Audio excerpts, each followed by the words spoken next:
Plus, since he fought for the rebels and earned the name El Capitan, all the Mexicans in the area will respect him. Now, Miss Princess, we still have Don Carlos and his vaqueros to deal with. He sold you his house, ranch, and stock, but we didn't specify when he would leave. I don't like the situation at all.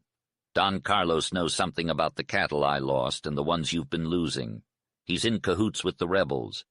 I bet that when he gets out, he and his vaqueros will join the guerrillas that are causing trouble along the border. This revolution isn't over yet. It's just getting started. All these gangs of outlaws are going to take advantage of it. We're going to see some old times, maybe. Well, I need Gene Norris. I need him bad. Will you let me hire him, Miss Princess, if I can get him straightened up? The old cattleman ended hoarsely. Stillwell, by all means find Norris and don't wait to straighten him up. Bring him to the ranch, replied Vienna. Thanking her, Stillwell led his horse away. Strange how he loves that cowboy, murmured Vienna. Not so strange, Princess, replied her brother. Not when you know. Norris has been with Stillwell on some hard trips into the desert alone. There's no middle course of feeling between men facing death in the desert. Either they hate each other or love each other. I don't know, but I imagine Norris did something for Stillwell, saved us life, perhaps. Besides, Norris is a lovable chap when he's going straight. I hope Stillwell brings him back. We do need him, Princess. He's a born leader. Once I saw him ride into a bunch of Mexicans whom we suspected of rustling. It was fine to see him. Well, I'm sorry to tell you that we are worried about Don Carlos. Some of his vaqueros came into my yard the other day when I had left Flo alone. She had a bad scare. These vaqueros have been different since Don Carlos sold the ranch. For that matter, I never would have trusted a white woman alone with them. But they are bolder now. Something's in the wind. They've got assurance. They can ride off any night and cross the border. During the following week, Vienna discovered that her sympathy for Stillwell in his hunt for the reckless Norris had grown to be sympathy for the cowboy. Vienna couldn't help but find it ironic that despite all the rumors of Norris's wild behavior as he wandered from town to town, the people around her at the ranch consistently spoke highly of him. Stillwell adored the cowboy, Florence cared for him, Ken respected and pitied him, and even the other cowboys expressed their loyalty to him despite his disgraceful actions. The Mexicans even called him El Gran Capitan. Vienna's own opinion of Norris had not changed since the night she met him, but the fact that her brother and others held him in such high regard, coupled with his gift of a beautiful horse and his bravery in fighting rebels, made her deeply disappointed in his current behavior. Stillwell was so determined to help Norris that one might have thought he was searching for his own son. He made multiple trips to various stations in the valley, but each time he returned with a somber expression. Ken filled Vienna in on the details.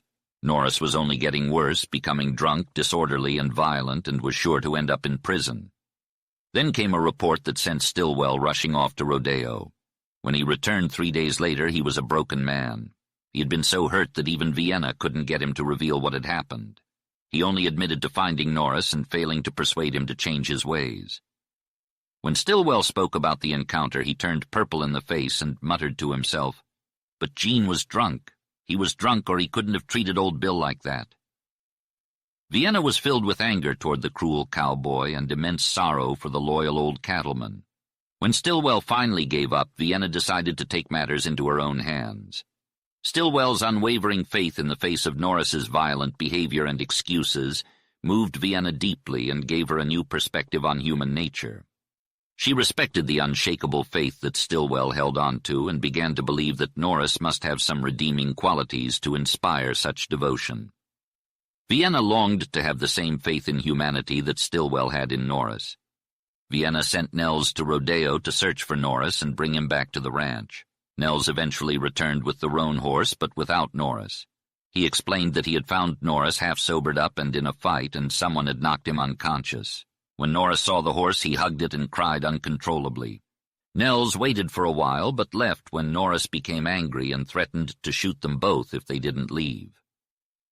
Vienna asked Nels if it was worth trying to persuade Norris to come back, but Nels replied that it was useless. He had seen many cowboys who were sun-blinded, locoed, snake-poisoned, or skunk-bitten, but Norris was unlike any of them. "He's heading towards the divide, going wild on the shore," Nels reported to Vienna before leaving. But before he was out of earshot, Vienna overheard him talking to Stillwell on the porch. "Bill, listen up. Gene's scraps are all over a woman.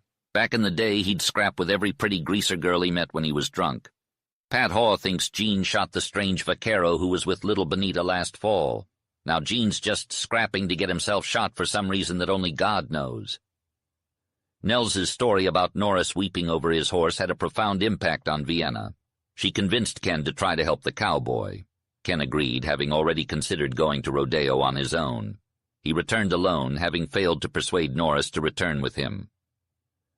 "Princess, I can't explain Norris's behavior," Ken told Vienna. "I spoke to him, but he seemed unreachable. He's changed so much, and I fear his once magnificent strength is fading. It hurt me to see him like that. I couldn't bring him back here in that state. He's hell-bent on getting killed, as Bill said. Some of his escapades are not fit for your ears. We've done all we can for Norris. Maybe if you had a chance, you could have saved him. But it's too late. Forget about it now, dear." Vienna couldn't forget or give up on helping Norris. To do so would be giving up on hope for a man in need. But she didn't know what steps to take next. As time went on, rumors of Norris's reckless behavior continued to spread, especially after he crossed the line into Cochise County, Arizona, where law enforcement was much stricter. Eventually, a letter arrived from a friend of Nells's in Chiricahua reporting that Norris had been injured in a fight. Although his injuries were not severe, it was believed that he would be incapacitated long enough to sober up. According to the informant, this would be the perfect opportunity for Norris's friends to take him home before he was arrested. The letter also contained a note from Norris's sister, which had been found on him. In it, she described her illness and pleaded for help. Nells's friend sent the letter to Norris without his knowledge, hoping that Stillwell might be able to assist the family. Norris claimed to have no money. When Vienna read the letter, she was moved to tears. It spoke of the love between family members and the pride they felt for Norris's achievements. It also revealed the financial struggles they were facing. Vienna suspected that this letter might be the reason for Norris's recent reckless behavior, as he had received it too late to send any money home. Vienna immediately sent a bank draft to Norris's sister, explaining that the money was drawn in advance on his salary. She then decided to travel to Chiricahua herself. Although horseback rides to the small Arizona town had exhausted her in the past, she found the journey by automobile to be relatively comfortable, aside from a few rocky and sandy patches on the road. The massive touring car was a spectacle to the cowboys and Mexicans alike, not because automobiles were still a novelty, but because this one was a behemoth capable of speeds greater than an express train. The chauffeur who arrived with the car found himself in a difficult situation among the envious cowboys. He was convinced to stay and teach the operation and mechanics of the car, selecting Link Stevens for the job because he was the only cowboy with any mechanical ability. Link had been a tough cowboy, but an injury to his leg that winter had left him unable to ride. The arrival of the big white automobile and his election as the driver made life worth living again. However, the other cowboys saw Link and his machine as some kind of demon, fearing them both.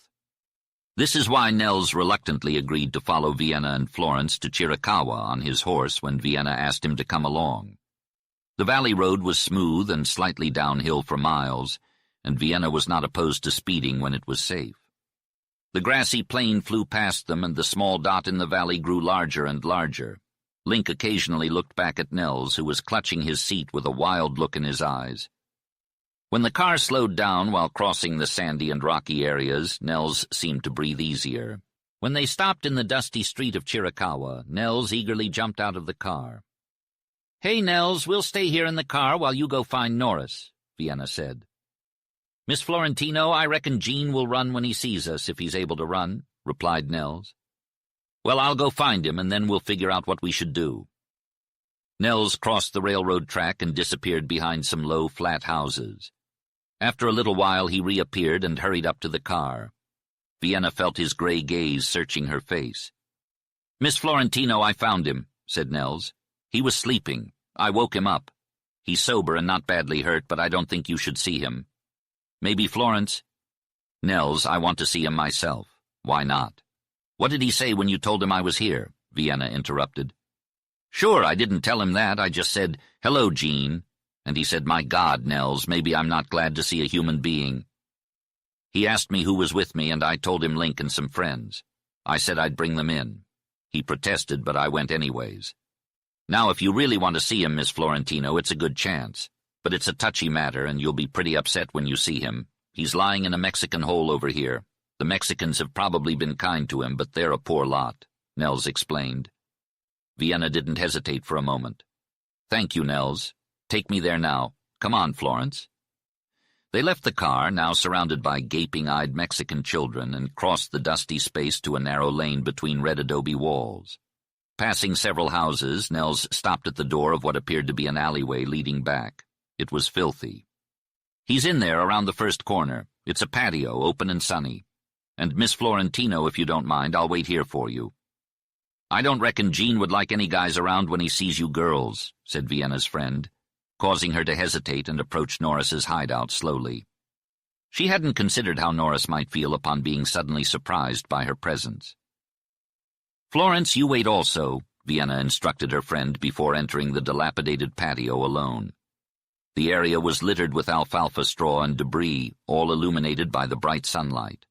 A man sat on a bench, his back turned towards Vienna, staring out through the holes in the broken wall. He hadn't noticed her presence. The place wasn't as dirty and stuffy as the passages Vienna had passed through to get there, but it was obvious that it had been used as a corral. A rat boldly ran across the dirt floor, and the air swarmed with flies that the man tried to brush away with a weary hand. Vienna didn't recognize Norris at first. The side of his face exposed to her was bruised, bearded, and black. His clothes were ragged and dirty, with bits of alfalfa stuck in his hair. His shoulders were slumped, and he looked like a wretched and hopeless figure sitting there. Vienna sensed why Nels shrank from being present. "Mr. Norris, it's I, Miss Florentino, come to see you," she said. He suddenly froze, as if turned to stone. She repeated her greeting, but he jerked violently, as if he wanted to turn and face her, but was held back by something stronger. Vienna waited, realizing that this ruined cowboy had a pride that kept him from showing his face. Was it pride or shame? "Mr. Norris, I have come to talk with you, if you'll let me." "Go away," he muttered. "Mr. Norris," Vienna began, her tone unintentionally haughty. But she immediately corrected herself, becoming deliberate and calm because she wasn't sure if he could even hear her. "I have come to help you." "Can you just leave me be?" Norris choked out, his voice strained with emotion. Vienna approached him cautiously, trying not to startle him. "Norris, maybe it was fate that brought me here," she said gently. "I came to help you and your sister Letty." He groaned, leaning against a nearby wall. Vienna bit her tongue, realizing she had let slip her knowledge of Letty. But perhaps it was for the best, she thought. "Please let me speak," she implored. Norris was silent, and Vienna took that as encouragement to continue. "Stillwell and my brother are worried about Don Carlos and the vaqueros. They need a capable leader, and they want you to be their foreman. The position is open to you, and you can name your salary." "No," Norris replied firmly. Vienna persisted. "But Stillwell wants you so badly." "No," Norris repeated, his voice hoarse and angry. Vienna could see that her words were only making him more upset. "I'll leave if you want me to," she said. "But please, Norris, why won't you let me help you?" "I'm a damned blackguard," he burst out, his face buried in his hands. Vienna didn't know what to say. She could see the pain and turmoil in Norris's eyes, and it broke her heart. She wanted to help him, but she didn't know if there was anything she could do. "I used to be a gentleman, and I can't let you see me like this," the man said, refusing to leave his squalid dwelling. But Vienna was determined to help him, having made up her mind to find him no matter where he was. She urged him to come back with her to the ranch, to be among friends and get better. She reminded him of his past as a gentleman and his duty to himself, and pleaded with him to not waste his life. But the man, Norris, was despondent. "This was my last plunge," he said. "It's too late." He was savage, then sullen, and finally grim. Vienna felt a change in her own feelings as she realized that all her wealth and privilege meant nothing in the face of a man determined to destroy himself. She was almost impervious, used to being obeyed, but now she felt impotent in the face of Norris's self-hatred. She knew that she was going to fail to help him, and the situation became tragically sharp. She had embarked on a mission to turn around the fortunes of a reckless cowboy. She was faced with the daunting task of saving his life and soul. As she experienced a shift in her own consciousness, she began to understand the faith that Stillwell had instilled in her. In that moment, she was transformed into a fearless and resilient woman. "Norris, look at me," she urged. He trembled at the sound of her voice. She walked up to him and placed a gentle hand on his slumped shoulder. He seemed to shrink under her touch. "Look at me," she repeated. But he couldn't bring himself to look up. He was broken, defeated. He couldn't bear to show his battered and bruised face. His posture betrayed the shame of a man with a proud and passionate spirit. It also betrayed his love for her. "Listen to me," Vienna continued, her voice unsteady.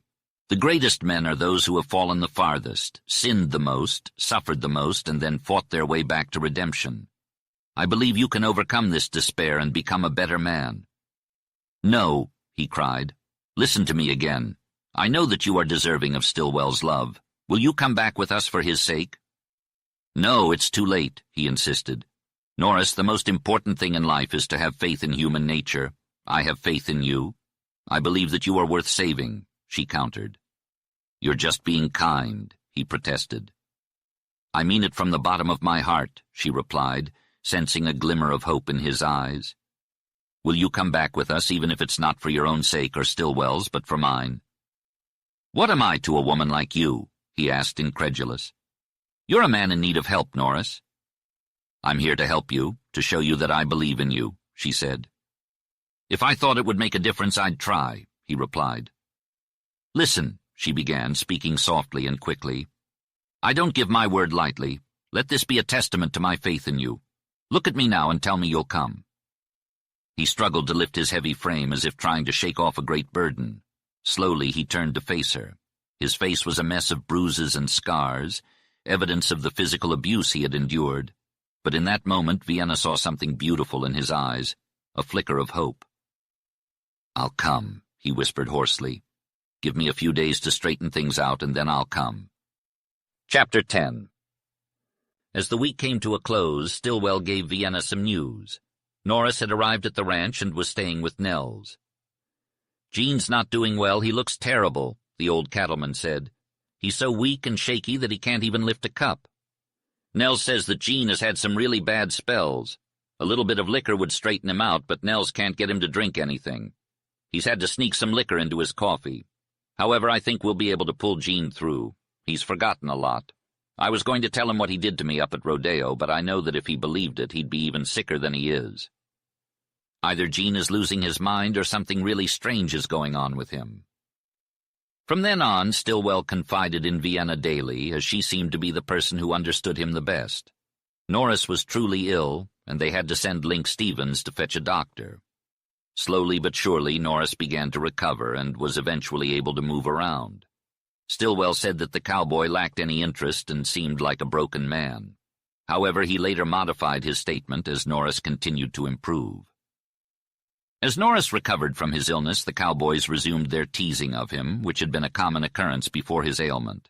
It was a cowboy's nature to jest and poke fun at others, and Norris had become the prime target for their badinage. Stillwell, with his characteristic grin, remarked that the boys were after Gene, teasing him about how he loitered around in order to catch a glimpse of Vienna, whom they all had a crush on. However, Gene had taken their teasing to heart, and his behavior had become peculiar. He seemed to be lost in his own world and did not respond to their jokes, which was unusual for him. Even Stillwell was getting fed up with his behavior and worried that he would not be able to manage the cowboys if he did not snap out of it soon. Vienna found Stillwell's expectations unrealistic, given that Norris had suffered both physical and mental trauma. She had observed his strange behavior, noticing that he always seemed to be lurking in the distance, watching her but avoiding any direct interaction. Even when she sat on the porch, he would be nearby, lost in his own thoughts. Despite the unusual behavior, Vienna did not draw any conclusions and simply observed the situation. Under the hot sun, Norris idled about, lounging on the porch of his bunkhouse, whittling the top bar of the corral fence. Vienna couldn't help but feel like he was always watching her. While on her rounds with her gardener, she came across Norris and greeted him warmly. He didn't say much, but he wasn't embarrassed. She couldn't quite place his face, as he always looked different every time they met. Pale, haggard, and drawn, his eyes held a shadow that shone a soft, subdued light. Vienna noticed that it was similar to the light in Princess's eyes, her favorite staghound. She wished him a speedy recovery and continued on her way. Vienna knew that Norris loved her, but she tried to think of him as just one of the many cowboys who liked her. However, she couldn't help but feel that Norris stood out from the rest. She remembered the night he tried to force her to marry him, an unforgettable event. Every mention of him since then had been equally memorable. It seemed like his actions were always tied to significant events. Above all, Vienna couldn't forget that she had saved him from ruin. This fact alone made her think of him differently than the other cowboys. She had become friends with and uplifted the other cowboys. She even saved Norris's life. He may have been a ruffian, but a woman couldn't save the life of even a ruffian without feeling glad about it. Vienna eventually realized that her interest in Norris was natural, and that her deeper feeling was pity. Perhaps the interest was forced from her, but she gave the pity as she gave everything. Norris eventually recovered his strength, but not in time to ride at the spring roundup. Stillwell discussed with Vienna the possibility of making the cowboy his foreman. "Well, Gene seems to be getting better," said Stillwell, "but he's not like his old self. I think more of him now. But where's his spirit? The boys would ride roughshod all over him. Maybe I should wait longer now, as the slack season is on. All the same, if those vaqueros of Don Carlos's don't lay low, I'll send Gene over there. That'll wake him up." A few days later, Stillwell came to Vienna, rubbing his big hands in satisfaction and wearing a grin that was enormous. "Miss Princess, I reckon I've said things were amazingly strange before, but now Gene Norris has gone and done it. Listen to me. Those Mexicans down on our slope have been getting prosperous. They're growing like bad weeds. And they got a new priest, the little old man from El Cajon, Padre Marcos." Well, this was all right, all the boys thought, except Gene, and he got as angry as a dehorned bull. I was sure glad to see he could get mad again. Then Gene heads down the slope for the church. Nels and I followed him, thinking he might have had a sudden crazy spell or something. He hasn't been right since he stopped drinking. Well, we ran into him coming out of the church. We were never so dumbfounded in our lives. Gene was wild, there's no doubt about it. He had a spell that left us all paralyzed. He ran past us like a bolt of lightning, and we chased after him, but we couldn't catch him. We heard him laughing, and it was the strangest laugh I've ever heard. It was as if he had suddenly been crowned king. He was like that fellow who was tied in a burlap sack and thrown into the sea, but he cut his way out, swam to the island where the treasures were, and stood up yelling, "The world is mine!" When we got to his bunkhouse, he was gone. He didn't come back all day or all night. Frankie Slade, who always has something sharp to say, claimed that Gene had gone crazy for liquor, and that was the end of him. Nels was worried, and I was sick.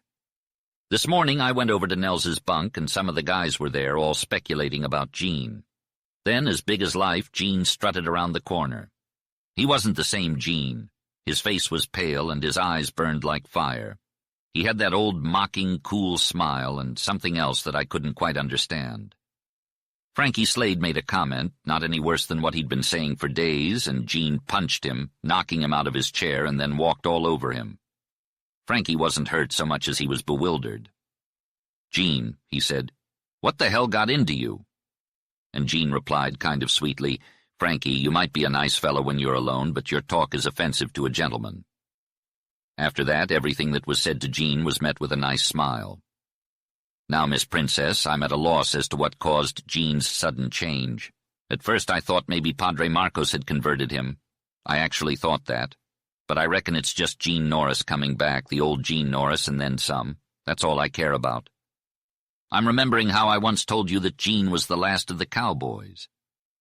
I reckon you've been putting in some hard miles, commented Stillwell as he greeted Gene Norris, the last of his kind of cowboys. Vienna, who was present, couldn't help but notice the cowboy's worn-out appearance. She had heard about Norris's peculiar behavior towards Padre Marcos, but she didn't think much of it. Vienna supposed that it was rather unusual for a cowboy to be converted to religious belief, but it was possible. She also knew that religious fervor often manifested itself in extremes of feeling and action. However, Vienna had a curious desire to see the cowboy and make her own deductions. It wasn't until 2 weeks later that Vienna finally had the chance to meet with Norris. He had been busy with his duties as foreman, and his activities were ceaseless. When he finally returned, Stillwell sent for him. Norris turned his horse over to one of the Mexican boys at the corral and then made his way up to the house, beating the dust out of his gauntlets. Vienna saw the man she remembered, but with a singularly different aspect. His skin was brown, his eyes were piercing and dark and steady. He carried himself erect. He seemed preoccupied, and there was not a trace of embarrassment in his manner. "Well, Gene, I'm sure glad to see you," Stillwell greeted him. "Where do you hail from?" "Guadalupe Canyon," replied Norris. Stillwell whistled. "Down there. You mean to say you followed those horse tracks all the way?" asked Stillwell in disbelief. "Yep, all the way from Don Carlos's ranch across the Mexican border. I had Nick Steele with me, the best tracker in the outfit. We followed the trail through the foothill valleys. At first we thought the tracks were leading to a water source, but they passed 2 ranches without stopping. It wasn't until Seaton's Wash that we found evidence of them digging for water. There we also saw a pack train of heavily loaded burros heading south. The tracks led us to the old California Emigrant Road through Guadalupe Canyon and across the border." Norris paused for a moment before continuing. "On our way back, we stopped at Slaughter's Ranch where the United States Cavalry were camping. We met some foresters from the Peloncito Forest Reserve, but they didn't offer any information.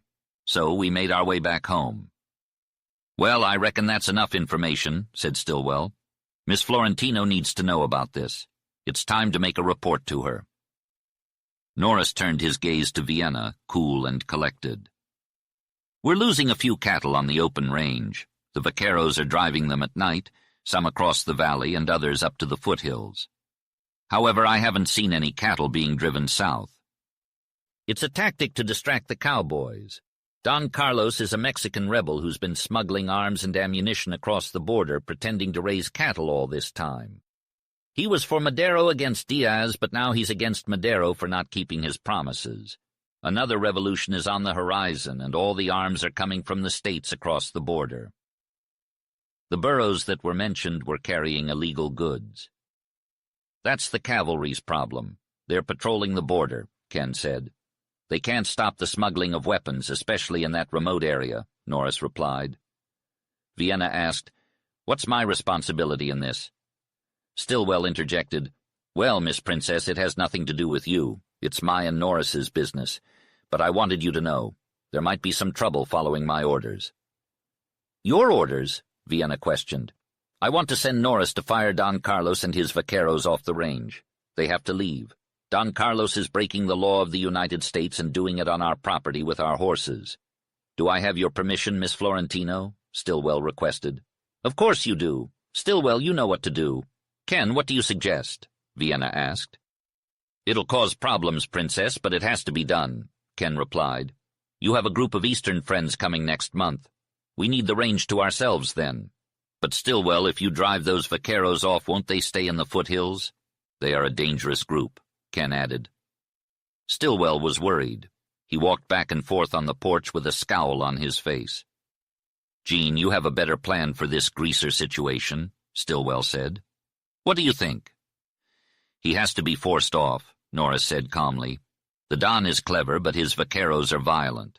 The situation is like this. Nels said to me the other day, 'Gene, I haven't carried a gun for years until lately, and it feels good whenever I meet any of those strange greasers.' You see, Stillwell, Don Carlos has vaqueros coming and going all the time. They're guerrilla bands, that's all, and they're becoming more dangerous. There have been several shooting incidents recently. A rancher named White, who lives up the valley, was badly injured." The boys were restless, and it was only a matter of time before something stirred them up. Stillwell knew Nels, Monty, and Nick, but he failed to mention one particular cowboy in his outfit. Vienna picked up on the hidden meaning, and a chill ran down her spine. She noticed the black handle of Norris's gun protruding from his chaps and asked him why he carried it. He replied that it was not a pretty gun and that it was heavy, implying that it was not for show. Vienna realized that Norris was not to be messed with, and she felt young and weak in his presence. She was faced with a question involving human life, and she knew that her cowboy's thoughts were far from the spiritual significance of it all. She wondered if she placed too much value on human life, but her intuition told her that she had the power to move these primitive men. She asked Norris to be frank with her and explain what he meant about Nels and his comrades. "Do you mean Nels would shoot at the slightest provocation?" asked Vienna. "Well, Miss Florentino, when it comes to Don Carlos's vaqueros, shooting is just a matter of course for Nels. He's put up with a lot from them, considering the number of Mexicans he's already killed," replied Norris. "Already killed? You can't be serious," Vienna exclaimed, shocked. "I am. Nels has lived a hard life along the Arizona border. He likes to keep the peace like any other man, but the past has made him who he is. Nick Steele and Monty are just troublemakers looking for a fight," explained Norris. Vienna was curious about Norris's own intentions. "What about you, Norris? Stillwell's comment about you hasn't gone unnoticed," she said. Norris remained silent, looking at Vienna with respect. She could sense something beneath his stoic exterior, but couldn't quite figure it out. Was there a hint of mockery in his eyes, or was it just her imagination? Regardless, his face was as hard as stone. "Miss Florentino, you've brought many changes to this ranch, but you can't change the nature of these men. All it takes is a small disturbance to set them off. With the Mexican Revolution brewing, things are bound to get rough along the border. We're in the line of fire, and the boys are getting restless," warned Norris. Vienna knew she had to face the inevitable. "I understand that I'm in for a rough time and that some of my cowboys may be uncontrollable. But Norris, you're different now. You've changed," she said, smiling at him. Stillwell had often referred to Norris as the last of a dying breed of cowboy. "I only have a vague idea of the wild life you've lived, but it seems to have prepared you well to lead these rough men. I'm not sure what a leader should do in this situation, as my cowboys are risking their lives working for me. My property is at risk, and even my own life may be in danger. Stillwell and I both believe that you are the man for the job, so I want to rely on you. I won't give you any orders, but can I at least ask that you be the kind of cowboy I would be?" Vienna remembered Norris's past brutality and shame, but she saw a great change in him now. She wasn't sure what kind of cowboy she wanted him to be, but she did know that she wanted him to act with reason, not passion. Human life shouldn't be sacrificed unless it's in self-defense or to protect those who depend on us. Stillwell and Norris had hinted at violence, and Vienna was afraid of Nels, Nick Steele, and Monty. Could they be controlled? She wanted to avoid all violence, and she wanted her guests to feel safe and comfortable. Could she rely on Norris to manage these obstreperous cowboys, protect her property and Ken's, and take care of them until the revolution was over? She had never had a day's worry since buying the ranch, and she wanted to continue being happy. She wasn't trying to shirk her responsibilities, but she trusted Norris and hoped she could put so much faith in him. "I hope so, Miss Florentino," replied Norris.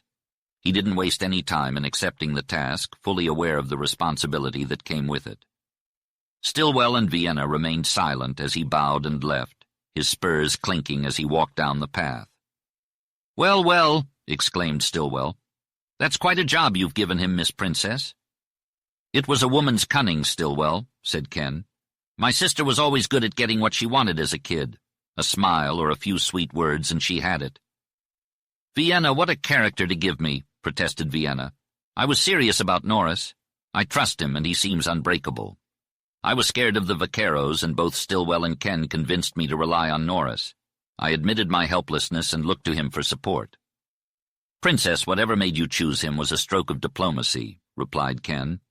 "Norris is a good man. He was down and out, and now he's fighting to win. Giving him responsibility was the best way to strengthen his hold on himself. And that little touch of sentiment about being your kind of cowboy and protecting you well, he'll make a great knight. But remember, he's a tiger and lightning, and don't be surprised if he gets into a fight." "I know cowboys," said Florence. "Gene Norris will be the cowboy your sister said he might be, whatever that means." "I don't think she's aware, and we can't assume, but he's definitely in the know," said the old man. "Well now, Flo, you hit the nail on the head," he continued, "and I couldn't be happier if he were my own flesh and blood." Chapter 11. The next morning, Norris set off with a group of cowboys to Don Carlos's rancho. As the day went on and there was no word from him, Stillwell seemed to relax a bit. By nightfall, he told Vienna that he didn't think there was any reason to worry. "Well, it's sure amazing strange," he said. "I've been worrying about how we were going to fire Don Carlos. but Jean has a way of doing things. The following day, Stillwell and Ken decided to ride over to Don Carlos's place, bringing Vienna and Florence with them. They planned to stop at Ken's ranch on the way back. They started out in the cool gray dawn, and after 3 hours of riding, as the sun began to rise, they came upon a mesquite grove surrounding corrals and barns, several low buildings, and a huge, rambling adobe structure that was mostly in ruins. The only green spot was a spring that gave Don Carlos's range its value and fame. To get to the house, they had to cross a wide, bare courtyard with hitching rails and watering troughs in front of a long porch. Several tired horses were standing there, their wet flanks showing that they had just arrived. "Well, doggone it, Al, if that ain't Pat Hawes' horse, I'll eat it," exclaimed Stillwell. "What's Pat want here, anyhow?" growled Ken. Nobody was in sight, but Vienna could hear loud voices coming from the house. Stillwell got off his horse at the porch and went inside. Ken helped Florence and Vienna down from their horses and told them to wait on the porch while he followed Stillwell inside. Florence made a face and muttered, "I hate these places full of greasers. They're so creepy and mysterious. I bet they'll come out of every nook and cranny all dark-skinned, beady-eyed, and soft-footed." Vienna sat down beside her and replied, "It smells like a barn in here with all the tobacco smoke. I'm not impressed with this end of my purchase. Hey, Florence, isn't that Don Carlos's black horse over there in the corral?" Florence confirmed that it was indeed the Don's horse and expressed regret for coming in such a hurry. Suddenly they heard the sound of spurs and boots coming from the corridor. Ken's irritation was evident in his quick notes. "Let's just go back home." But Norris, who was leading the group, disagreed and said, "No, they're with us, whether it's indoors or outdoors." Stillwell, the big-voiced man, chimed in, "Let Norris run things, Al." A group of men then rushed out onto the porch with Norris in the lead. Nels was close behind him, and Vienna noticed that he looked different somehow. Don Carlos, with his bright smile, came out next to a thin, sharp-featured man wearing a silver shield. This must have been Pat Haw. Nick Steele, who towered over the vaqueros and cowboys, stood behind Stillwell and Ken. Norris apologized to Florence, saying, "I'm sorry you came. We're in a bit of a mess here. I've made sure that you and Flo are kept close to us. I'll explain everything later. Please forgive any rough talk you might hear." With that, he turned to the men behind him and said, "Nick, take Booley and go back to Monty and the boys. Get all of that stuff out here now." Stillwell and Ken broke away from the crowd to stand in front of Vienna and Florence. Pat Haw leaned against a post, ogling the women in a disrespectful manner. Don Carlos pushed his way forward, his presence filling Vienna's eyes with both reluctance and fascination. He wore tight velveteen pants with a heavy fold down the outside seam, decorated with silver buttons. A sash and fringed holster belt hung around his waist, with a pearl-handled gun protruding from it. His vest was richly embroidered and partially concealed a silk blouse, revealing a silken scarf around his neck. His swarthy face had dark lines, like cords, under the surface, with little exceedingly prominent, glittering eyes. To Vienna, his face seemed like a bold, handsome mask, through which his eyes piercingly betrayed the man's evil nature. He bowed low with elaborate and sinuous grace, his smile revealing brilliant teeth that enhanced the sparkle in his eyes. He slowly spread his hands in a deprecatory gesture. "Senoritas, I beg 1,000 pardons," he said, speaking English in a soft, whiningly sweet accent. How strange it was for Vienna to hear this. "The gracious hospitality of Don Carlos has passed with his house." Norris stepped forward and pushed Don Carlos aside, calling out, "Move aside, everyone!" The crowd fell back to the sound of heavy boots. Cowboys appeared, staggering out of the corridor with long boxes, which they placed side by side on the porch floor. "Now, Haw, let's get down to business," said Norris. "You see these boxes, don't you?" "I reckon I see a lot of things around here," replied Haw meaningfully. "Well, do you intend to open these boxes upon my say-so?" questioned Norris. "No," retorted Haw. "It's not my place to meddle with property that's come by express and is all accounted for regularly." "You call yourself a sheriff," scoffed Norris. "Maybe you'll think so before long," rejoined Haw sullenly. "I'll open them." "Hey, one of you guys, open up these boxes," commanded Norris. "Not you, Monty. Keep your eyes peeled. Booley, grab that axe. Hurry up now." Monty Price stepped out from the crowd and onto the porch. The way he moved aside for Booley and faced the vaqueros didn't suggest that he was friendly or trustworthy. "Norris, you're breaking the law by opening these boxes," protested Haw, trying to intervene. Norris shoved him back. Don Carlos, who was shocked by the appearance of the boxes, suddenly became active in speech and action. Norris pushed him back too. The Mexican grew more agitated, gesticulating wildly and shouting in Spanish. However, when the lids were pried open and the inside packing removed, he became rigid and silent. Vienna stood up behind Stillwell to see that the boxes were full of rifles and ammunition. "See, Haw, what did I tell you?" demanded Norris. "I came over here to take control of this ranch, and I found these boxes hidden in an unused room. I suspected what they were, contraband goods." "Well, what if they are?" said Haw. "I don't see why you're making such a fuss." "Norris, I think you're trying to show off in your new job." "Haw, stop talking like that," interrupted Norris. "You've been too mouthy before. Look, I'm supposed to be working with a law enforcement officer. Will you take charge of these contraband goods?" "You're acting like you're high and mighty," replied Haw, pretending to be astonished. "What are you getting at?" Norris cursed under his breath. He strode across the porch and held out his hands to Stillwell, indicating the impossibility of reasonable arbitration. He looked at Vienna with a regretful glance, wishing he could handle the situation to please her. As Norris turned around, he faced Nels, who had slipped out of the crowd. Vienna noticed the seriousness in Nels's steel-blue eyes as he communicated something to Norris. Whatever it was, it seemed to calm Norris down. Norris signaled Monty Price to come forward, and Monty jumped forward with a restrained ferocity that was unmistakably formidable. Nels and Monty lined up behind Norris, and even Vienna could sense the deliberate action. Pat Haw's face turned ugly, and his eyes gleamed red. Don Carlos looked pale and extremely nervous. The cowboys moved away from the vaqueros and the bronzed, bearded horsemen who were clearly Haw's assistants. Norris spoke up slowly and caustically. "I'm driving at this. Here's contraband of war. Haw, do you get that? Arms and ammunition for the rebels across the border. I charge you as an officer to confiscate these goods and to arrest the smuggler Don Carlos." These words from Norris caused a riot among Don Carlos and his followers, and they surged wildly around the sheriff. There was an upflinging of brown, clenching hands, a shrill, jabbering babble of Mexican voices.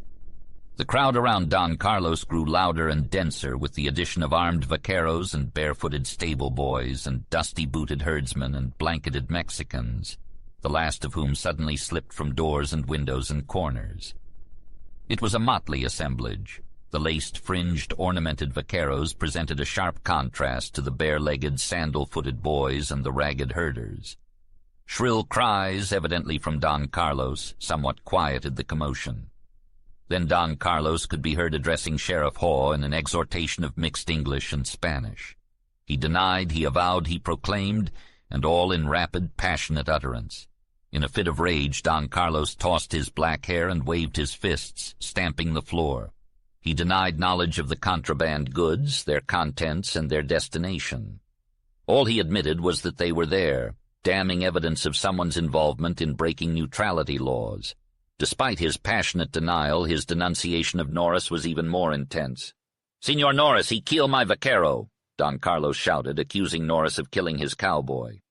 Haw erupted in anger, pointing his finger in Norris's face and shouting hoarsely.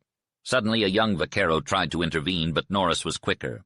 He lunged out and struck the vaquero, knocking him off the porch. As the man fell, a dagger clinked against the stones. The vaquero lay motionless on the ground. With contemptuous violence, Norris threw Haw and Don Carlos off the porch. The mob retreated as Norris advanced, his companions Nels, Monty, and Nick Steele following closely. Norris was fearless, and Vienna was struck by his magnificent disdain. Clearly he understood the type of men he was dealing with. Vienna expected them to back down from him, and they did so without hesitation. Even Haw and his crew begrudgingly retreated. Don Carlos stood up to confront Norris, while the injured vaquero remained on the ground, groaning. "You don't need to speak Spanish to me," Norris stated. "You can speak and understand English just fine. If you start any trouble here, you and your men will be taken down. You need to leave this ranch. You can take the livestock, packs, and traps in the second corral. There's food as well. Saddle up and hit the road. "Don Carlos, I'm being more than fair with you. You're lying about these boxes of guns and ammunition. You're breaking the laws of my country, and you're doing it on my property. If I let smuggling continue here, I'd be just as guilty. Now get off my land. If you don't, I'll have the United States cavalry here in 6 hours, and they'll finish what my cowboys started." Don Carlos was either an excellent actor and relieved at Norris's mercy, or he was genuinely intimidated by the mention of the troops. "Yes, sir, thank you, sir," he exclaimed before turning to his men and quickly leaving. The injured vaquero stood up with Norris's assistance and limped away. Haw and his comrades remained behind, with Haw spitting out a wad of tobacco and muttering about cowardly Mexicans.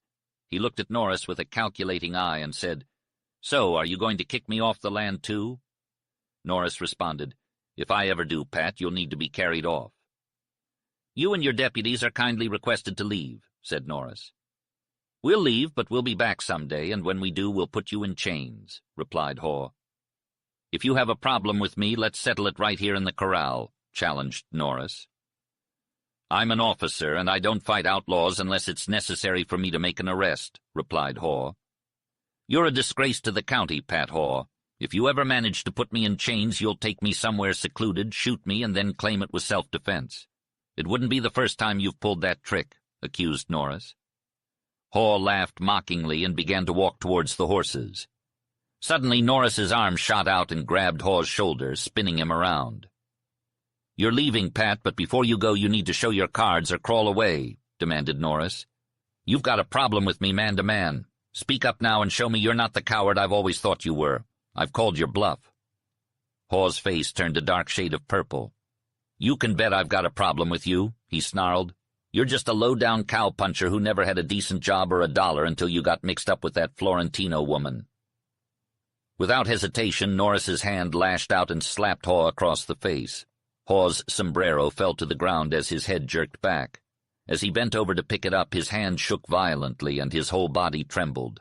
Monty Price leapt forward and crouched down with a strange, mournful cry.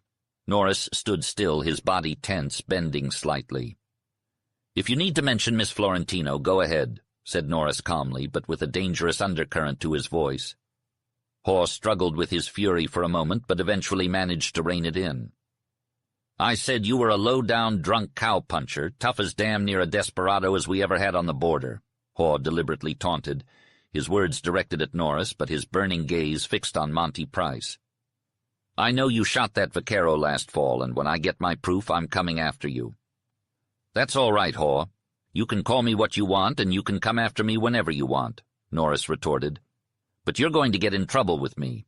You're already in trouble with Monty and Nels. Soon enough you'll alienate all the cowboys and ranchers, too. If that doesn't make sense to you, listen to this. You knew what these boxes contained. You know Don Carlos has been smuggling arms and ammunition across the border. You know he is hand in glove with the rebels. You've been turning a blind eye, and it's been to your advantage. Take my advice and leave now. The less we see of your face, the better we'll like it." Muttering and cursing, Haw mounted his horse, followed by his comrades. It was evident that the sheriff was struggling with more than just fear and anger. He must have had an irresistible urge to throw more insults and threats at Norris, but he was left speechless. He spurred his horse savagely, turning in his saddle to shake his fist as his comrades rode off through the gate.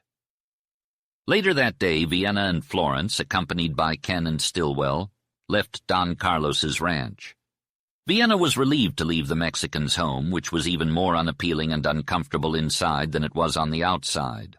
The halls were dimly lit, the rooms vast, empty, and musty, with an atmosphere of stillness and secrecy that perfectly matched the character Florence had given the place. In contrast, Ken's ranch house, where the group had stopped for the night, was charmingly situated, small and cozy, with a camp-like layout that Vienna found quite appealing. The day's long rides and exciting events had left her exhausted, so she rested while Florence and the two men prepared dinner. Stillwell expressed his pleasure at the departure of the vaqueros and optimistically hoped that they were gone for good. Ken also had a positive outlook on the day's events. However, Vienna noticed that Florence seemed unusually quiet and introspective, and she couldn't help but wonder why. She recalled that Norris had wanted to come with them or send a few cowboys to escort them, but Ken had laughed off the idea and refused. After dinner, Ken dominated the conversation by describing his plans to improve his home before he and Florence got married. They all retired early, but Vienna's deep sleep was interrupted by a pounding on the wall, followed by Florence's voice crying out in response to a call, "Get up! Put some clothes on and come out!" It was Ken's voice. "What's going on?" Florence asked as she got out of bed. "Ken, is everything all right?" Vienna sat up in bed, the room pitch black except for a faint glow coming from the window. "Oh, nothing major," replied Ken. "Just Don Carlos's rancho going up in flames." "Fire!" Florence exclaimed sharply. "You'll see for yourself soon enough. Hurry up and come outside. Princess, now you won't have to tear down that adobe heap like you threatened. I don't think a single wall will be left standing after this fire." "Well, I'm glad about that," said Vienna. "I need a good fire to purify the air over there and save me some money," grumbled the speaker. "That haunted ranch was really getting to me. Florence, did you borrow part of my riding outfit? And why doesn't Ken have any lights in this house?" Florence chuckled as she helped Vienna get dressed. They stumbled over chairs and made their way to the porch, where they saw red flames and smoke in the distance. Stillwell looked worried. "I'm looking for that ammunition to blow up," he said. "There was enough of it to blow the roof off the ranch." Ken was concerned. "The cowboys would have gotten that stuff out first, right?" Still, there was a tense silence as they waited for the explosion that might come from the unattended ammunition. Florence gripped Vienna's arm, and Vienna felt her heart racing, but after a few moments of suspense, Stillwell declared that the danger had passed. The fire was subdued by the wind, which blew strongly that night. The flames were like a huge bonfire covered by a great blanket, with only a few points of light shining through. These flickering points of flame rose and fell in the wind, changing the scene from light to dark. Finally, darkness enveloped the area as the moon peeked out from behind the clouds. The fire had seemingly burnt itself out, but suddenly a small light appeared where there was once darkness. It grew longer and sharper, moving with a life of its own until it leaped up, radiating a warm white to red color. Flames burst from all around it, creating a great pillar of fire that climbed higher and higher. The smoke that followed was a mixture of yellow, black, and white, all tinged with the color of the fire, drifting away on the wind. "Well, I guess we won't have the benefit of those 2,000 tons of alfalfa we were planning on," remarked Stillwell. "Ah, so that last outbreak of fire was burning hay," said Vienna. "I don't regret losing the rancho, but it's a shame to lose such a significant amount of good feed for the stock." "It's lost, and no mistake. The fire's dying as quickly as it flared up. I just hope none of the boys got risky trying to save a saddle or blanket. Monty is hell-bent on running through the fire. He's like a horse that's just been dragged out of a burning stable and runs back sure low-code. There, it's smoldering down now. I reckon we might as well turn in again. It's only 3 o'clock. "I wonder how the fire originated," remarked Ken. "Some careless cowboy cigarette, I bet," said Al. Stillwell laughed. "Al, you are a free-hearted, trusting fellow. I doubt it was a cigarette, but if it was, you can bet it belonged to a cunning vaquero and wasn't dropped accidentally." "Now, Bill, you don't mean Don Carlos burned the rancho?" exclaimed Ken, a mixture of surprise and anger in his voice. Once again Stillwell laughed. "It's mighty strange to say, my friend, but old Bill means just that." "Of course Don Carlos set that fire," added Florence with spirit. "Al, if you live out here for 100 years, you'll never learn that greasers are treacherous. I know Gene Norris suspected something underhanded." "He wants us to hurry away," Ken said as he mounted the black horse of Don Carlos's. "He wants that horse for himself and is afraid the Don will steal or shoot him." Florence didn't trust Al and Bill Stillwell, who never distrusted anyone until it was too late. She had been singing since Norris ordered the vaqueros off the range, but Stillwell hadn't been thinking. "You needn't pitch into me just because I have a natural Christian spirit," he replied defensively. "I've had enough trouble in my life so as not to go looking for more. I'm sorry about the hay burning, but maybe the boys saved the stock. As for that old adobe house of dark holes and underground passages, as long as Miss Princess doesn't mind, I'm glad it burned." Vienna woke up later than the others and found breakfast already ready. Stillwell was not in a good mood and kept checking his watch, waiting for the cowboys to arrive with news. Ken grew nervous and restless and joined Stillwell outside. Florence didn't mind riding home alone, as they had the fastest horses in the country. Vienna had a sense of misgiving, but didn't press the point. They waited for the cowboys to arrive with news. As Stillwell stomped into the room, the ground shook beneath his massive boots. Ken trailed behind him, carrying a pair of binoculars. "Not a single horse in sight," grumbled Stillwell. "Something's off over at Don Carlos's place. Miss Princess, it might be best for you and Flo to head back home. We can call ahead and let the boys know you're coming." Ken stood in the doorway, scanning the valley with his binoculars. "Bill, I see some kind of livestock racing around down there. I can't quite make out what it is. We should head over there and check it out." Both men rushed out of the room, and as the horses were being saddled, Vienna and Florence put away the breakfast dishes and quickly got dressed in their riding gear. "The horses are ready," Ken called out. "Flo, that black Mexican horse is a real gem." The girls walked outside just in time to hear Stillwell say his goodbyes as he mounted his horse and rode away. Ken pretended to help Vienna and Florence mount their horses, but they always refused his assistance. "I'm not so sure about this," Ken said uncertainly. "You really shouldn't go over to Don Carlos's. It's only a few miles to get back home." "Of course it's all right," Florence retorted. "We can ride, can't we? You should be more careful going off to mix in with who knows what." Ken said his goodbyes, spurred his horse, and rode off. "I hope Bill remembered to call ahead," Florence exclaimed. "He and Al seemed pretty rattled." Florence dismounted and went back into the house, leaving the door open. Vienna struggled to hold on to Princess, and she couldn't help but notice that Florence was taking longer than usual inside. Finally, she emerged with a serious expression and tight lips. "I couldn't get anyone on the phone," she said. "No one answered. I tried a dozen times." "Why, Florence," Vienna was more concerned about the look on her friend's face than the news she was delivering. "The line must be down," Florence said, her eyes following Ken as he disappeared from view. "I don't like this one bit," Bill said. Florence took a moment to ponder, then hurried into the house and returned with Ken's field glass. She surveyed the valley, particularly in the direction of Vienna's ranch house, which was hidden by low rolling ridges. "Anyway, nobody in that direction can see us leave here," she mused. "There's mesquite on the ridges. We've got cover long enough to save us till we can see what's ahead." "What do you expect?" asked Vienna nervously. "I don't know. There's never any telling about those guys. I wish Bill and Al hadn't left us. Still, come to think of that, they couldn't help us much in case of a chase. We'd run right away from them. Besides, they'd shoot. I guess I'm as well as satisfied that we've got the job of getting home on our own hands. We don't dare follow Al toward Don Carlos's ranch. We know there's trouble over there, so all that's left is to hit the trail for home. Come, let's ride. You stick like a burr to me." A heavy growth of mesquite covered the top of the first ridge, and the trail went through it. Florence took the lead, proceeding cautiously, and as soon as she could see over the summit, she used the field glass. Then she went on. Vienna, following closely, saw down the slope of the ridge to a bare, wide, grassy hollow, and onward to more rolling land, thick with cactus and mesquite. Florence appeared cautious, deliberate, yet she lost no time. She was ominously silent. Vienna's misgivings took definite shape in the fear of vaqueros in ambush. Upon the ascent of the third ridge, which Vienna remembered was the last uneven ground between the point she had reached and home, Florence exercised even more guarded care in advancing.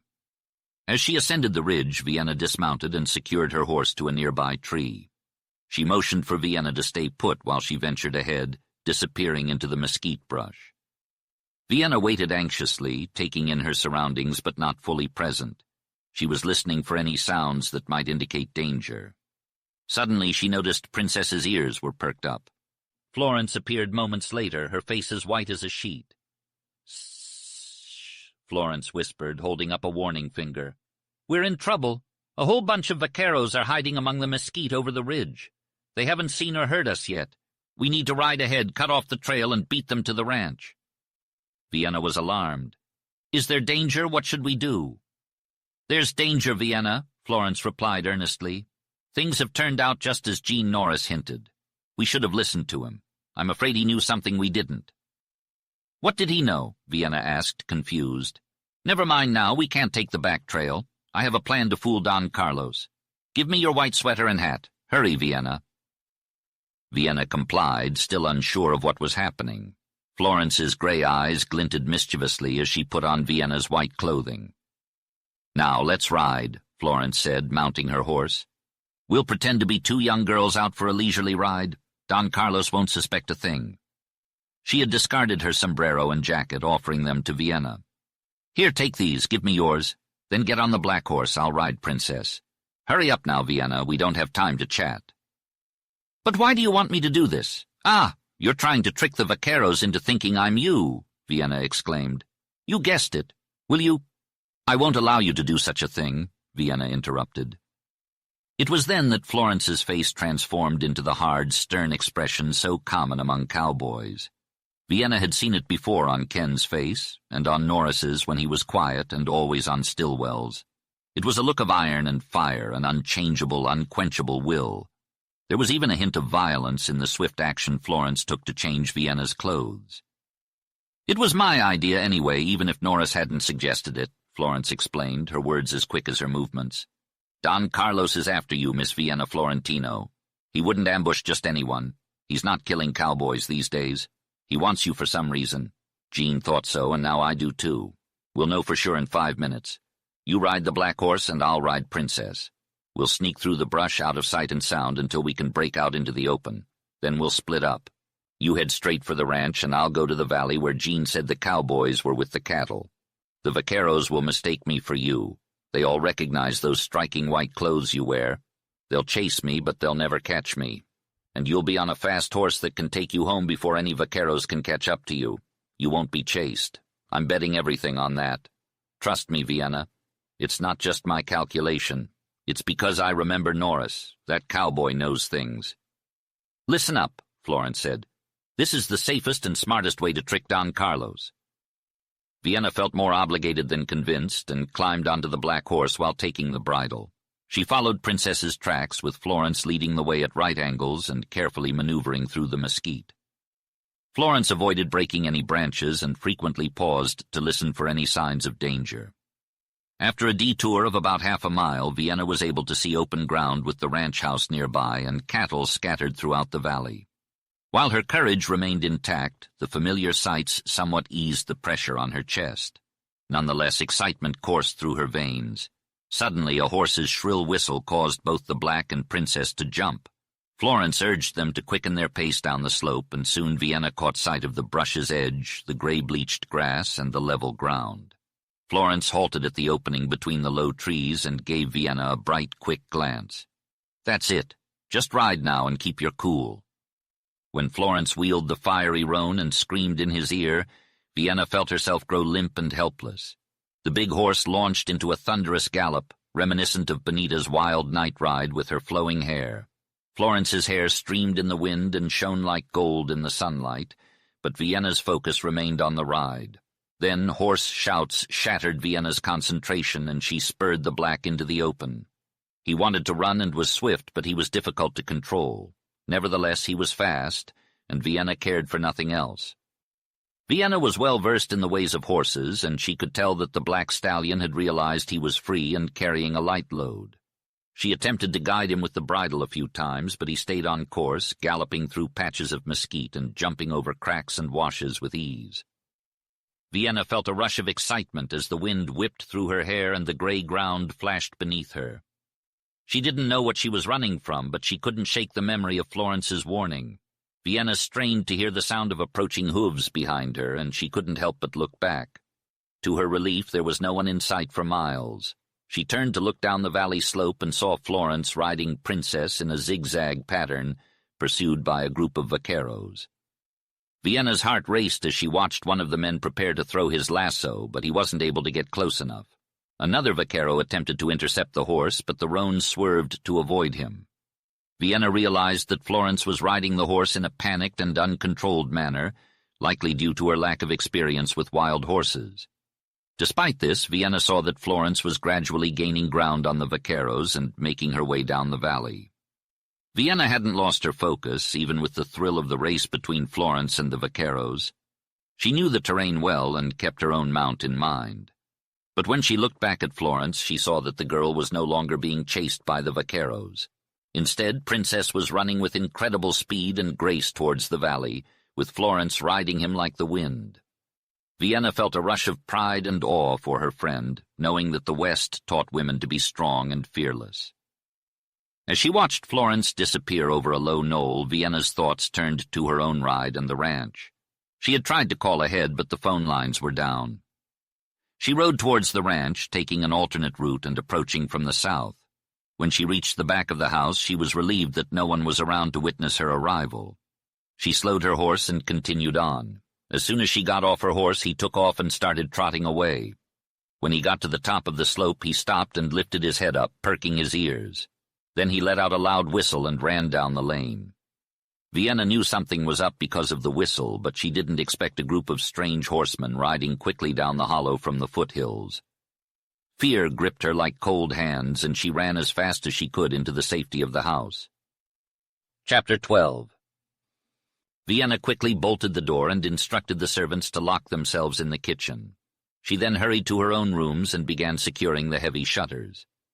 As she finished fastening the last one in her office, she heard the thunderous sound of hooves approaching the front of the house.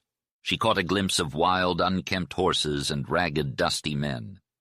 These were not like any vaqueros she had ever seen before. Vaqueros were known for their grace and style, their love of lace, glitter, and fringe, and their horses adorned with silver trappings. However, the riders now entering the driveway were uncivilized, lean, and savage. They were guerrillas, a group of raiders who had been causing trouble along the border since the start of the revolution. Upon closer inspection, Vienna realized that not all of the men were Mexicans.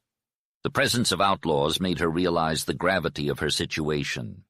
She remembered the warnings Stillwell had given her about recent outlaw raids in the Rio Grande area. These bands of raiders would appear suddenly, wreak havoc, and disappear just as quickly. They were motivated by the excitement of the revolution and were after money and arms, but would steal anything they could get their hands on. Unprotected women had suffered at their hands before, and Vienna knew she was not safe. Vienna quickly gathered her securities and a large sum of cash from her desk before rushing out of the room. She locked the door behind her and hurried across the patio to the other side of the house. As she entered again, she thought about which of the unused rooms would be the best to hide in. Suddenly she heard a loud banging on the kitchen door and the shrill screams of her servants, causing her to panic. She quickly made her way to the last room and realized that there was no lock or bar on the door. Although the room was large and dark, it was half filled with bales of alfalfa hay, making it the safest place in the house. Vienna dropped her valuables in a dark corner and covered them with loose hay. She then made her way down a narrow aisle between the piled-up bales and crouched in a niche. As she caught her breath, Vienna became aware of the sounds around her. Dull thuds and crashes came from different parts of the house, and the squeaking and rustling of mice in the hay could be heard in the intervals of silence. A mouse even ran over her hand. She listened intently, waiting and hoping to hear the approach of her cowboys. However, the thought of violence made her uneasy, and she prayed that the guerrillas would run away before any fighting began. As Vienna waited in the dark room, her mind raced with thoughts of Nels, Monty, and Nick Steele. The mere mention of their names left her feeling uneasy and sick. But then she remembered Norris, the dark-browed, fire-eyed man who sent shivers down her spine. The thrill of excitement that ran through her body pushed away the cold nausea. She listened and waited, but nothing seemed to be happening. Hours passed, and the uncertainty of Florence's safety weighed heavily on her mind. Could any horse outrun Princess? Vienna didn't think so, but the strain of not knowing was torturous. Suddenly the bang of the corridor door shattered the silence, and Vienna's heart raced with fear. The guerrillas had entered the east wing of the house, and she could hear their jabbering voices and the shuffling of their boots. She knew she had to get out of her hiding place. Vienna rushed to the window, which was more of a door, and tried to open it. It was stuck at the bottom, but she managed to loosen the iron hook and open one of the doors a few inches. She peered out and saw a green slope covered in flowers and sagebrush. No one was in sight, and she believed she would be safer outside in the shrubbery than inside the house. With a quick decision, Vienna decided to make the jump from the window. She pulled at the door with all her might, but it wouldn't budge. It was caught at the bottom, and she was trapped. Stopping abruptly, Vienna Florentino paused and felt the heat and bruises on her palms. The invaders of her home were getting closer and louder, and she was filled with fear, anger, and helplessness. She realized she was alone and had to rely on herself. As she struggled to move the stubborn door, she heard the rough voices of men and the sounds of a frantic search. She knew they were hunting for her, and she didn't doubt it. She wondered if she was really Vienna Florentino, and if these ruthless men would harm her. The heavy footsteps in the next room made her more fearful, and she pushed the door with all her might, creating a gap for her to slip through. She didn't see anyone and quickly jumped out of the window and ran into the bushes. However, the bushes didn't provide adequate cover, and she realized too late that she had chosen poorly. She was closer to the front of the house than she wanted to be, and she saw horses and a group of agitated men in front of her. She crouched down, her heart in her throat, as a shrill yell followed by running and mounting guerrillas gave her hope. They had spotted the cowboys and were running away. The sound of boots on the porch told her that men were hurrying out of the house. Several horses galloped past her only a few feet away.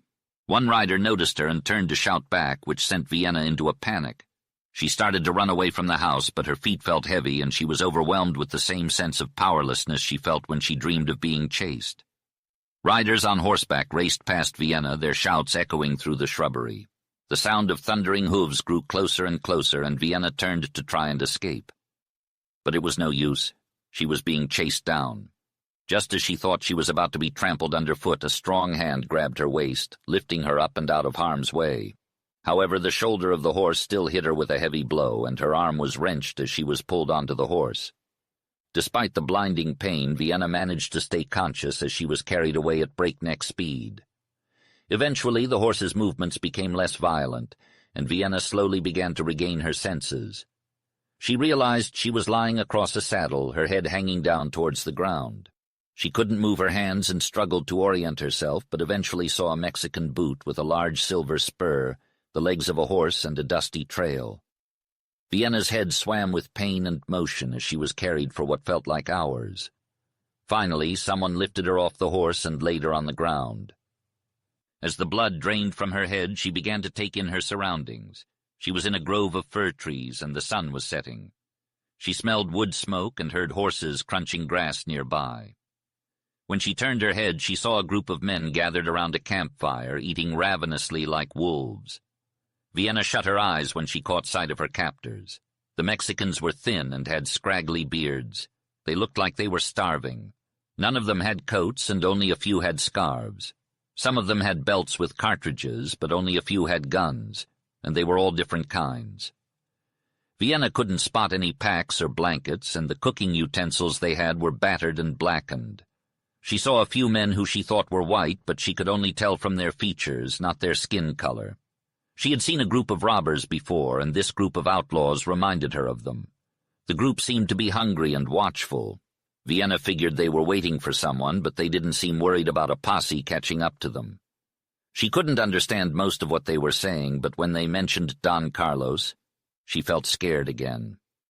Suddenly, one of the guerrillas made a noise and motioned for the others to look in a different direction. Vienna heard something, and she knew they saw someone. The men reached for their weapons, and Vienna could see the fear on their faces. She closed her eyes, not wanting to see what was about to happen. She heard them cursing and whispering before someone yelled out, "El Capitan!" Vienna's eyes shot open when she heard the name. She associated El Capitan with Norris and felt a strange sense of regret. The thought of death consumed Vienna's mind as she watched the group of men. She knew that they were after Norris, but she hoped that he had not come alone. The stern faces of the men gave Vienna a sense of direction to look towards. She heard the sound of a horse's hooves and saw a man with his arms raised high approaching from the trees. It was Norris riding Princess, his trusty steed. Vienna felt a mixture of emotions, relief, fear, and wonder as she realized that Norris had made it to the campfire circle. Many of the guerrillas stood up, brandishing their weapons, but Norris remained calm and continued to ride towards them with his hands raised. He rode straight into the circle and stopped, where the chief of the group greeted him with amazement and respect. Vienna could tell from the chief's expression that he was pleased to see Norris. Norris appeared to be composed and carefree, but Vienna noticed that his face was pale. He shook hands with the chief and then scanned the area until his eyes met Vienna's. At that moment, Vienna tried to smile to reassure him that she was okay, but Norris's intense gaze froze her smile. Norris spoke to the chief in a language that Vienna found difficult to understand. The chief responded by spreading his arms wide, pointing towards Vienna. Norris then whispered something into the chief's ear, and they both moved away from the group to speak privately. The chief was taken aback and gestured in surprise and agreement. Norris quickly spoke again, causing the chief to turn and address the group. Vienna overheard the words Don Carlos and pesos. There was a brief protest, but the chief immediately silenced it. Vienna assumed that this guerrilla had bought her release and the approval of the other band members. Norris walked over to her, leading the roan. Princess snorted and reared up when she saw Vienna on the ground. Norris knelt down, still holding the bridle, and asked, "Are you okay?" Vienna attempted to laugh but failed, saying, "My feet are tied." Norris's face turned pale and his eyes glinted with anger.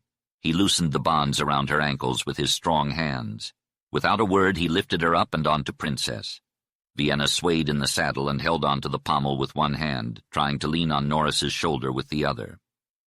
"Don't give up," he said. She saw him scanning the forest on all sides and was surprised when the guerrillas rode away. Vienna realized that neither Norris nor the others wanted to encounter someone who was likely to arrive in the glade soon. Norris led the roan to the right and walked alongside Vienna, supporting her in the saddle. At first, Vienna was so weak and dizzy that she could barely stay upright. However, the dizziness subsided and she tried to ride without assistance. Her weakness and the pain in her injured arm made it difficult to do so. Norris had veered off the trail, if there was one, and was moving through the denser parts of the forest. As the sun began to set, the golden rays of light shone through the trees. Princess's hooves made no sound on the soft ground, and Norris walked on in silence. He rode with haste, constantly scanning the darkening woods until he had covered at least 2 miles. Then he straightened his course and relaxed his watchfulness. As he continued, he noticed that the forest floor became more rugged, with slopes and hollows that grew wider and wider. The soft ground gave way to rocky soil, causing his horse to snort and toss its head. Suddenly the silence was broken by the sound of splashing water. As he approached, he saw a little brook that flowed over the stones. His horse stopped and bent its head, indicating that it wanted a drink. Vienna acknowledged that she was thirsty and tired, so Norris lifted her from the saddle. As their hands parted, Vienna felt something moist and warm. She looked down to see blood running down her arm and into the palm of her hand. She remembered that her arm was hurt. She held it out, and Norris quickly ripped off her wet sleeve. Her forearm had been cut or scratched, and he washed off the blood. Vienna realized that it was the first time she had ever seen her own blood. Norris bound her arm with strips of her handkerchief. His swift and silent actions gave her a sense of security. However, when he lifted his head, she saw that he was pale and shaking. As he folded his scarf, Vienna noticed the red stains and asked what had happened. Norris revealed that a man, possibly a greaser, had cut her arm with his fingernails. He knew who the man was and could have killed him, but he didn't want to risk Vienna's freedom. "I didn't dare," Norris exclaimed, his emotions running high. Vienna stared at him, taken aback not just by his outburst, but also by his words. He was apologizing for not killing a man who had laid his hands on her. Norris was ashamed, tortured by the fact that he couldn't avenge her properly. There was a passionate scorn in him that Vienna couldn't quite understand. "My dear boy," Vienna exclaimed, searching for words. She had heard stories about Norris's cool indifference to danger and death. He had always seemed as hard as granite. But seeing a little blood on her arm had caused him to pale and shake. She couldn't comprehend why he was begging her to understand why he couldn't kill the outlaw. "Norris, I understand," Vienna said, although she didn't fully comprehend. She was grateful for his protection, but she couldn't fathom why he was so affected by the situation. The answer to her confusion was simple. Norris loved her. Vienna couldn't answer the second question that plagued her mind, but she knew that the reason lay in the same strength that fueled his love, an intensity of feeling that was characteristic of Western men with simple, lonely lives. Suddenly, Vienna realized the depth of Norris's love for her. The thought hit her with a powerful force. Her Eastern lovers, with all their graces and worldly possessions, lacked the one essential quality that Norris had, the ability to love her with all his heart. Nature had struck a just balance here. An unknown voice called to Vienna, disturbing her thoughts. Something deep and dim in the future made her uneasy. The woman refused to listen to reason and decided to ignore the voice of wisdom. "Can we take a break? I'm exhausted," she asked. "Maybe if I rest I'll feel better." "We're safe now," the man reassured her. "The horse is doing better too. I pushed him hard, uphill even." "Where are we?" she inquired. "We're deep in the mountains, at least 10 miles from the ranch. There's a trail nearby, and I can get you home by midnight. They'll be worried about you down there." "What happened?" she asked. "To anyone else, nothing much. You were the only one in danger. Florence caught us on the slope. We were coming back from the fire, and we were exhausted. We made it back to the ranch before any harm was done, but we had trouble finding you. Nick found your footprints under the window, and we knew you were gone. I had to fight the boys to keep them from going after you. Old Bill came out with a dozen guns, and I had to tie up Monty. I left Nels and Nick to watch him until morning. I was lucky to find the band so quickly. I knew the guerrilla chief from Mexico. He's a bandit by trade, but he fought for Madero, and I was with him a lot. He may be Mexican, but he's trustworthy." "How did you get me out of there?" she asked. "I paid them off. That's what the rebels want, money. They're poor and hungry, and they need it. I had to promise them $2,000 Mex. I gave my word, so I'll have to pay up." "I told them where and when to meet me," Vienna said with a laugh. "I'm just glad I have the money. It's a strange situation to be in. I wonder what my dad would say about this. I'm afraid he would say that $2,000 is more than I'm worth. But tell me, did the rebel chieftain demand money?" "No," Norris replied. "The money is for his men." Vienna was curious. "What did you say to him? I saw you whisper in his ear."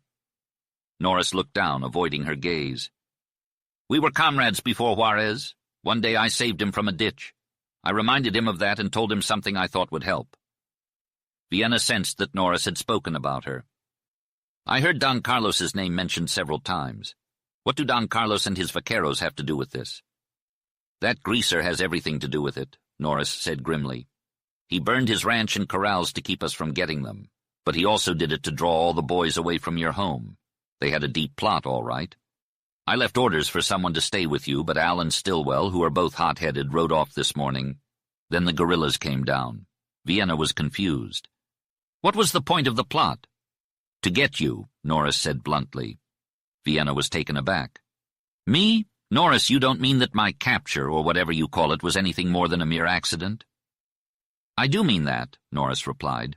"But Stillwell and your brother think the guerrillas wanted money and arms, and they just happened to take you because you ran under a horse's nose." "I see," Vienna said, sensing that Norris didn't agree with that explanation. "You don't think that's what happened?"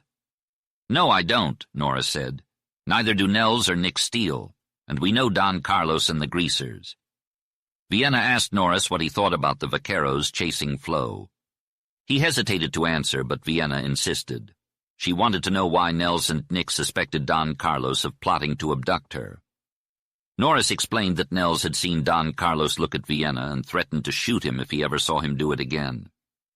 Vienna found this ridiculous, but Norris didn't like the way men treated women in civilization.